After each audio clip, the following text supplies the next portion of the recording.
So thank you for coming to see me.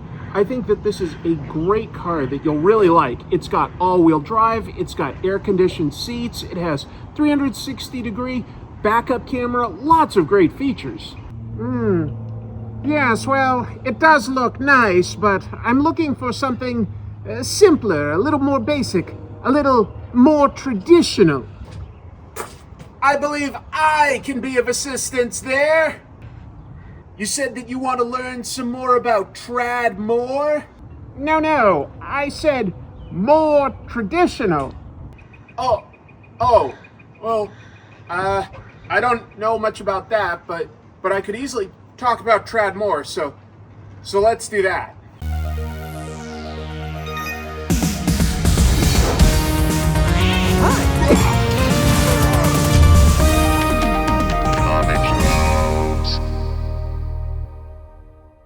Hello, welcome to Comic Tropes. I'm your host, Chris, and today we're talking about trad more.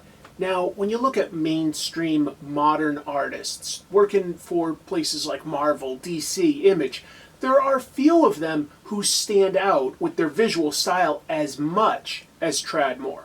Known for elastic anatomy, explosive page design, and a desire to push visual storytelling into abstraction, Moore has carved out a career that mirrors to a degree the evolution of contemporary comics themselves. You know, gritty, indie, and unique to in-demand, boundary-breaking mainstream work.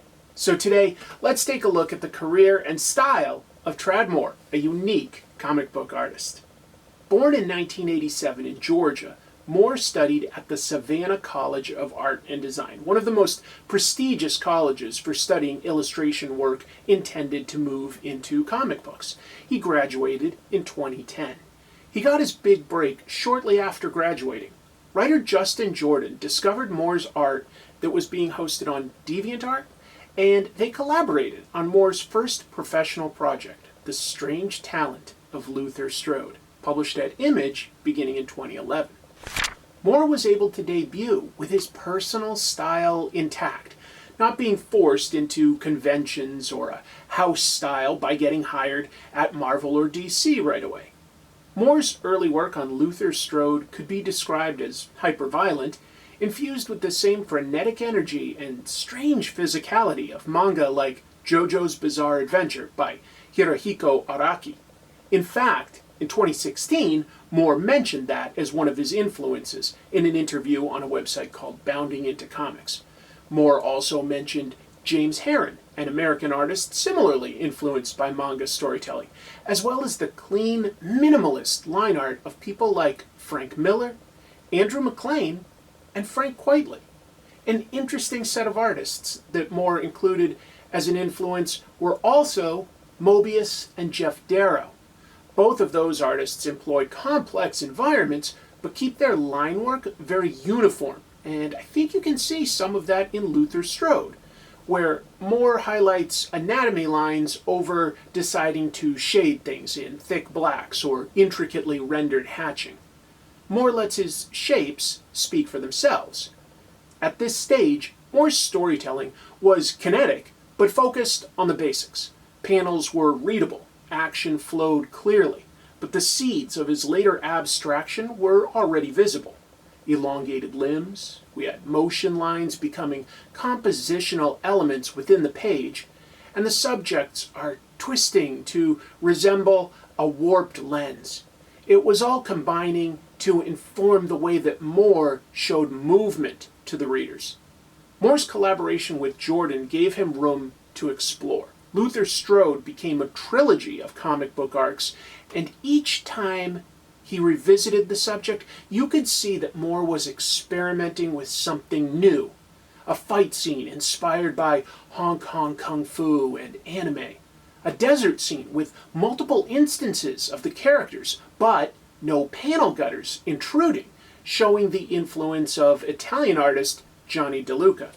Now, I have a whole episode about movement in comics and a big section on De Luca's genius work there, and Trad Moore has cited him as a big influence. Combining these disparate elements made Trad Moore a cult favorite with readers right away. And overall, I would say that his artwork became more than the sum of its parts. Readable enough to be mainstream, but still weird, which is good, because that helps a story stand out. Following Luther Strode, Moore was offered mainstream work, contributing to DC books like Legends of the Dark Knight, and at Marvel, notably co-creating a new Ghost Rider with writer Felipe Smith in 2014. Robbie Reyes is the first Ghost Rider to drive a muscle car instead of a motorcycle, and it's another fascinating book to read and study how Moore chooses to represent speed. There's low angles, there's high impact. It's a lot of fun. These projects showed his ability to adapt his style to establish characters while maintaining his visual identity. Moore's collaboration with writer Donny Cates on Silver Surfer Black in 2019 became one of his definitive works in comics, and it marked a turning point in his art and in how mainstream superheroes could look. Here, Moore's style fully aligned with the material. The cosmic setting allowed him to abandon realism almost entirely. Bodies dissolved into energy, space warped into abstract color fields, and the action sequences? Hard to put into words, but they're a feast for the eyeballs. Readers have described Silver Surfer Black as psychedelic, which I think is fair. But beneath that surface is a deliberate artistic lineage. Moore draws heavily from Jack Kirby, but filters that influence through modern design sensibilities and fine art abstraction. Compared to Luther Strode, Silver Surfer Black is less about impact and more about experience. Pages are designed to be felt as much as read, with pacing that stretches moments into visual meditations. For a character who is often defined by his introspective nature, pushing that feeling back onto the reader was perfect.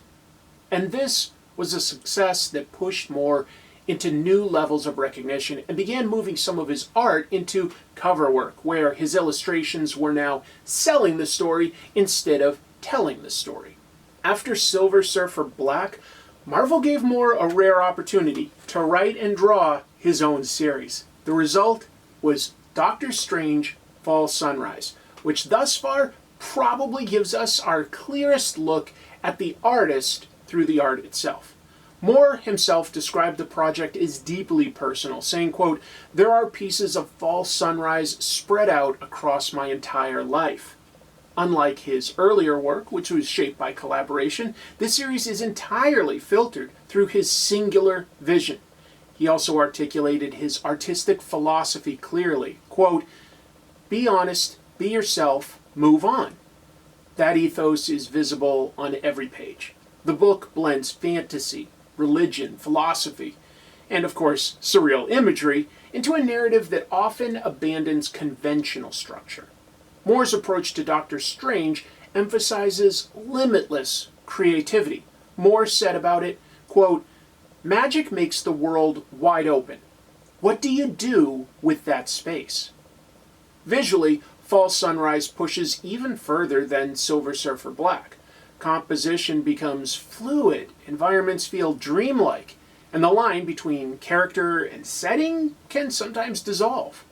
It's that sometimes too rare example where the sequential art becomes an example of fine art as well. Throughout Moore's career, there's an evolution, but certain elements remain. Elasticity of form, dynamic motion, and a refusal to prioritize realism over expression.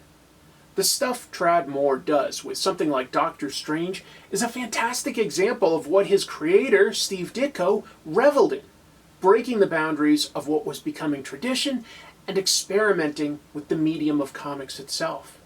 Moore's influences, from Steve Ditko's surrealism to Kirby's cosmic, bombastic scenes, are evident, but he transforms them into something distinctly his own. As he once told Marvel, quote, "I think that if you filter inspiration through yourself thoroughly enough, it comes out the other side changed and unrecognizable." For comic fans, Moore represents something rare, an artist who doesn't just draw comics, but redefines what they can look like. We've had artists in underground comics like Robert Crumb or Von Bode that lean into surreal elements. But the number of artists who've been able to bring that to mainstream audiences is relatively smaller. Bill Sienkiewicz, Italian artist Sergio Toppi are two examples that I can think of, but they're few and far between. So seeing the success of Trad Moore shows us that the comics medium is constantly evolving, and readers will always respond to great art even when it surprises them by breaking conventions. Folks, thank you so much for watching. Next episode, I'm going to take another look at an artist that I think is breaking conventions and is also breaking through to the mainstream. Thank you so much for watching. I've got a few closing thoughts behind the scenes that I'll give you over the closing credits, but until I see you next episode, keep reading comics. Folks, I know that it has taken a little while to get you a new episode.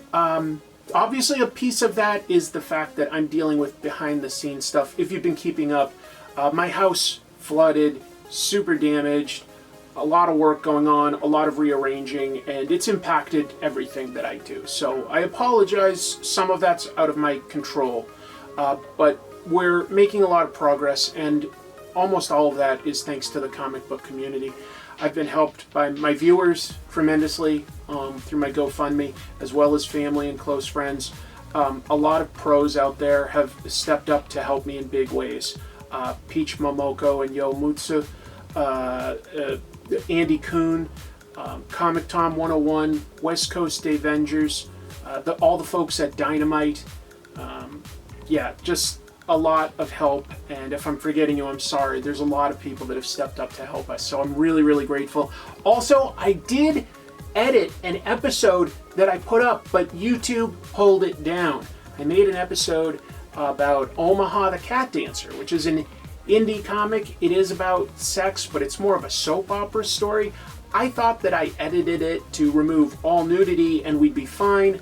YouTube still said it violated their guidelines. So if you're curious about that, you can see it uncensored by supporting my show on Patreon. I'm sorry, I tried to get it up on YouTube for everybody, but very, very strict censorship rules. Anyway, I'll be back real soon, working hard. Thank you all. Take care.